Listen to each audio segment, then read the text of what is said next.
United States of America, US-backed Kurdish-led Syrian Democratic Forces, SDF and Turkey-backed Islam-led Hayat Tahrir al-Sham, HTS have pushed out Iran and Russia-backed President Bashar Al-Assad from Syria, with US President-elect Donald Trump calling President Joe Biden and other government officials at the White House warmongers trying to cause World War III, distancing USA from the civil crisis in Damascus. Local media reported with videos that Christians in Damascus gathered at a church Saturday night to pray for guidance as the opposition Islamic and Kurdish rebels closed in on Damascus. Some of the local media added that the fall of Damascus could mark the end of a 2,000-year-old Christian presence in the city. On Sunday early morning, Syrian President Bashar al-Assad boarded a plane and left Damascus for an unknown destination, two senior army officers told Reuters, as rebels said they had entered the capital with no sign of army deployments. Syria's army command also notified officers that President Bashar al-Assad's rule ended following a lightning rebel offensive. A Syrian officer who was informed of the move stated, according to Reuters, with Syrian rebels saying, Damascus is now free of Assad. According to unverified information, the plane that might have been carrying Assad out of Damascus had gone into sharp descent and disappeared from the radars. There has been no official information, but a check showed that as at on Sunday early morning, a Syrian airplane took off from Damascus airport around the time the capital was reported to have been taken by rebels, according to data from the flight radar website.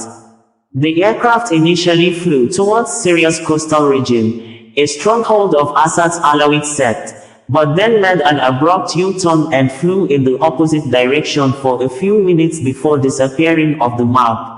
Iran had earlier started to evacuate military commanders from Syria, in a sign that the regime is losing faith in Bashar al-Assad's ability to hold back a rebel uprising which started newly on November 27, 2024, advancing fastest unlike since the civil war in Syria began in 2011. Tehran has sent commanders and staff back to neighboring Lebanon and Iraq, the New York Times reported, citing 3 Iranian officials and regional officials.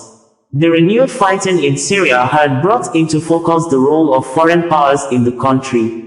Turkey, Iran, Russia and the US have all deployed troops in Syria since 2011, while Israel mounts frequent airstrikes in Syrian territory.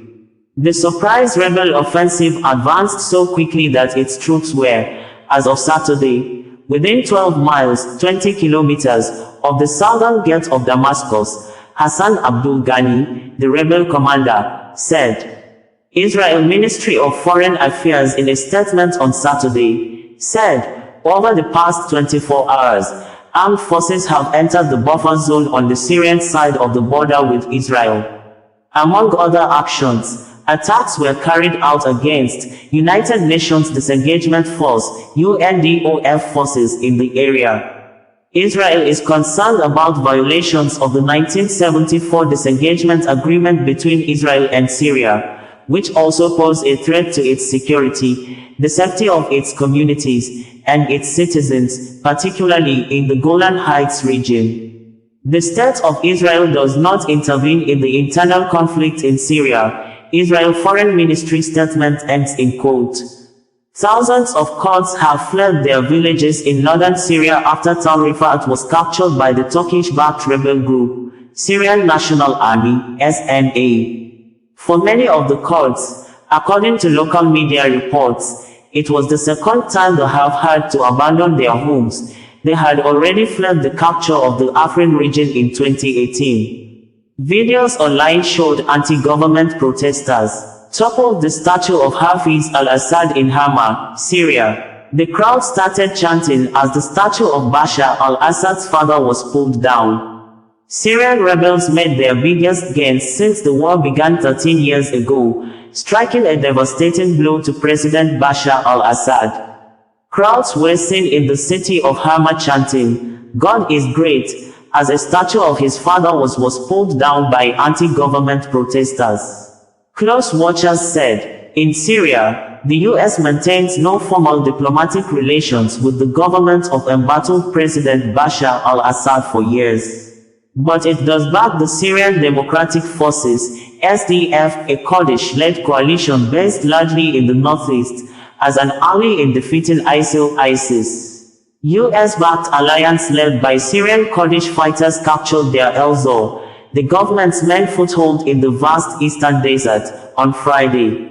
The rebels seized Aleppo and Hama in the northwest and center earlier in the lightning offensive that began on November 27, 2024. The Syrian Kurdish force said Islamic State, a jihadist group that imposed martial law under its harsh rule before its defeat by a US-led coalition in 2017, had taken control of some areas in eastern Syria. Aaron Lund, a fellow at think tank Century Foundation, said Assad's government was fighting for their life at this point. Syrian rebels on Saturday had said they seized control of the southern city of Daraa on Saturday, the birthplace of a 2011 uprising against President Bashar al-Assad and the fourth city his forces have lost in a week. The rebels said the military agreed to make an orderly withdrawal from Daraa under a deal giving army officials safe passage to the capital Damascus, about 100 kilometers, 60 miles, north, and videos posted online showed government forces abandon their positions. Social media videos showed rebels on motorcycles and others mingling with residents on the streets. People fired shots into the air at the city's main square in celebration, as seen in the videos. The rebels had claimed late on Friday that they had advanced to the edge of the central city of Homs, a key crossroads between the capital and the Mediterranean coast. Homs, capturing cut of Damascus from the coastal stronghold of Assad's minority Alawite sect, and from a naval base and air base of his Russian allies in the area. Our forces have liberated the last village on the outskirts of the city of Homs and are now on its walls, the Syrian faction leading the sweeping assault said on the Telegram messaging app. The coalition of rebel factions that include the Islamist group, Hayat Tahrir al-Sham, HTS, made a last call on forces loyal to Assad's government in Homs to defect. Ahead of the rebel advance, thousands of people fled Homs towards the coastal regions of Latakia and Tartus, strongholds of the government, residents said. Turkish President Tayyip Erdogan said on Saturday that there was now a new reality in neighboring Syria, where Turkey has long supported opposition forces that carried out incursions against Kurdish forces that it regards as terrorists.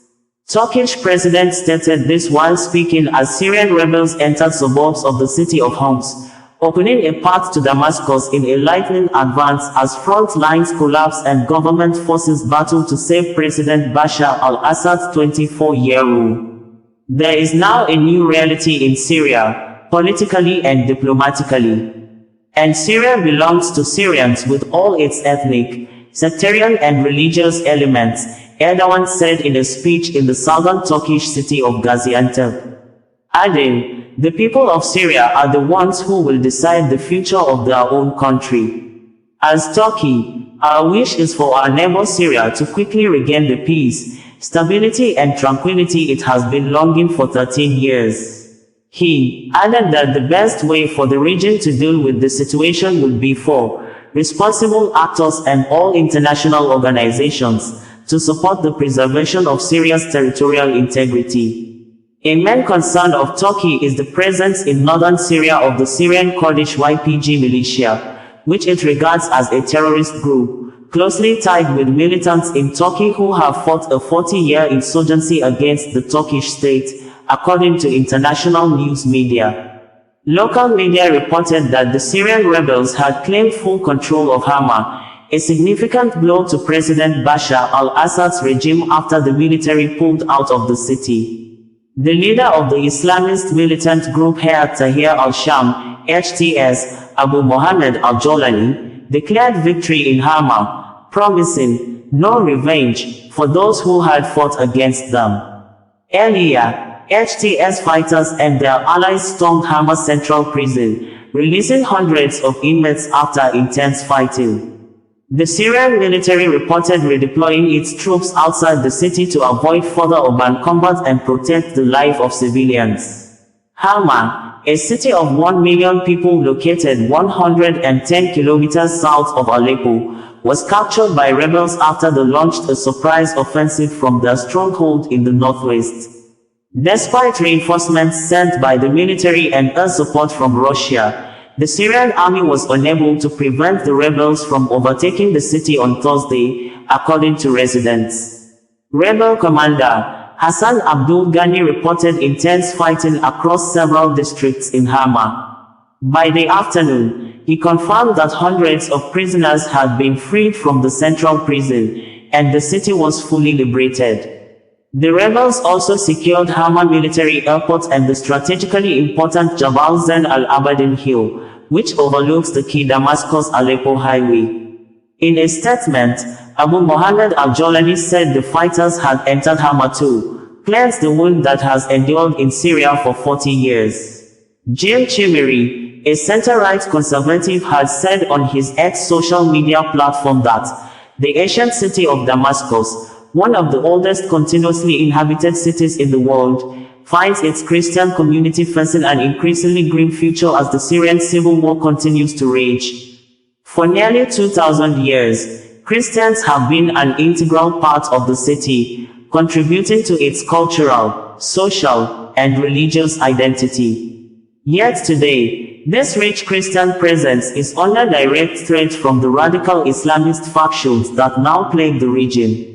Damascus holds a special place in Christian history, being the site of the conversion of Saul, later known as Paul the Apostle, whose dramatic transformation marked a pivotal moment in Christian tradition. For centuries, the city has been home to ancient churches, monasteries, and Christian neighborhoods that serve as enduring symbols of the faith. However, as the war deepens, these vital Christian sites are now facing destruction at the hands of radical groups. While the Syrian government currently maintains control of Damascus, the surrounding areas are rife with violence and instability. Rebel factions, many of which include Islamist extremist groups like ISIS and Al-Qaeda affiliates, continue to challenge the government.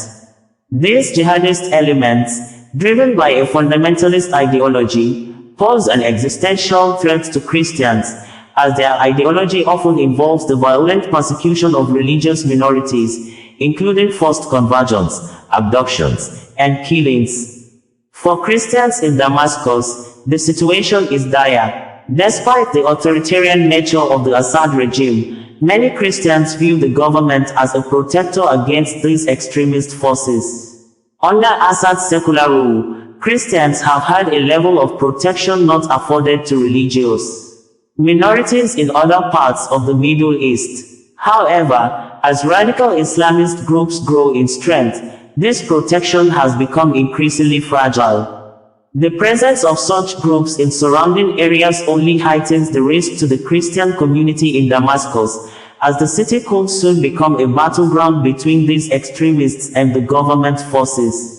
The fall of Damascus to such hostile forces would have catastrophic consequences for the Christian population. Radical groups like ISIS have already shown their brutal intolerance for religious minorities, including Christians, by destroying churches, forcing conversions, and perpetrating unspeakable violence. Should Damascus fall, these extremists would almost certainly attempt to erase the Christian presence, leading to the destruction of churches, monasteries, and cultural landmarks that have stood for centuries. This would likely result in a mass exodus of Christians, marking the end of a community that has been a cornerstone of Damascus' identity for nearly 2,000 years. As the threat to Damascus grows, many Christians in the city have turned to prayer for guidance and protection. Church gatherings have become a means of holding on to faith, not just for personal survival, but for the preservation of their religious identity and heritage. Their prayers are both a cry for divine intervention and a plea for the international community to recognize the grave danger they face and act in their defense. With many Christians already fleeing to safer regions or abroad, those who remain in Damascus continue to hope they can preserve their homes and legacy. Their prayers reflect both the fear of what may come and the hope that one of the world's oldest Christian communities can endure the storm of radical Islamist violence. As the international community watches the broader Syrian conflict unfold, the plight of Syrian Christians calls for urgent attention. The need for global Christian solidarity has never been more pressing. The survival of Christianity in Damascus, one of the faith's most historic centers, is now hanging by a thread, threatened by the growing rise of radical Islamist forces determined to eradicate its presence, James stated in quote. Donald Trump, the U.S. president-elect, on his X social media handle on Saturday, said, with some of his words written completely in capital letters, that, I am hereby demanding that the U.S. do not get involved in the conflict between Syria, Russia and Iran. This is not our fight. We should not send one penny to Damascus or any other party involved. We cannot let the warmongers in the White House succeed in starting World War III. Opposition fighters in Syria, in an unprecedented move, have totally taken over numerous cities, in a highly coordinated offensive, and are now on the outskirts of Damascus, obviously preparing to make a very big move toward taking out Assad. Russia, because they are so tied up in Ukraine, and with the loss there of over 600,000 soldiers, seems incapable of stopping this literal march through Syria, a country they have protected for years. This is where former President Obama refused to honor his commitment of protecting the red line in the sand, and all hell broke out, with Russia stepping in. But now they are, like possibly Assad himself, being forced out, and it may actually be the best thing that can happen to them. There was never much of a benefit in Syria for Russia, other than to make Obama look really stupid. In any event, Syria is a mess, but is not our friend, and the United States should have nothing to do with it. This is not our fight. Let it play out. Do not get involved. Donald Trump words end in quote. Bringing you the news in a more digital way.